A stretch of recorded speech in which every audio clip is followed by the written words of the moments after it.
New York rental laws outline the rules in the state regarding lease agreements and evictions. We'll examine relevant laws for standard lease agreements, month-to-month lease agreements, and evictions. Standard lease agreement.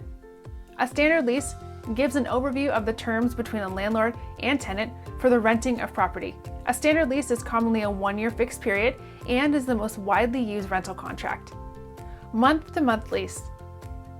A month-to-month lease, also called an at-will tenancy, is an agreement between a landlord and tenant that renews automatically every month and terminates upon notice by either party. In New York, the notice must be provided a minimum of 1 month prior to termination as required by law. Required disclosures. In New York, the following disclosures are required to be included as part of the lease. Bedbugs. In New York City, landlords are required to acknowledge the existence of bedbugs in the rental unit. Copy of signed lease. The landlord must give a signed copy of their lease within 30 days of tenancy. Security deposit receipt. If a deposit is accepted by the landlord, the name and location of the financial institution must be relayed to the tenant in writing. Window guards. If a tenant in New York City has a child 10 years of age or younger, the landlord is required to fit the apartment with window guards.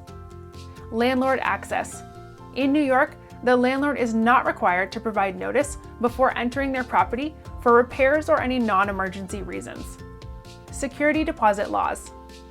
In New York, there is no limit to what landlords may charge as security.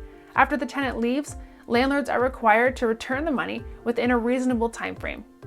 If the tenant is living in a building that has at least 6 residential units, the landlord is required to deposit the security deposit into an interest-bearing account.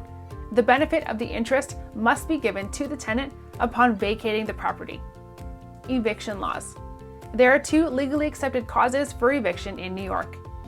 Non-payment of rent. If the tenant is late on rent, the landlord can issue a 14-day notice to pay or quit, which is also called a demand for rent. This gives the tenant 14 days to pay the rent in full, along with any penalties, or vacate the property. If they do neither, the landlord may be forced to seek an eviction from the court. Non-compliance. If the tenant breaks any portion of the lease other than late rent, the landlord may give the tenant 30 days to either comply with the lease or vacate the property.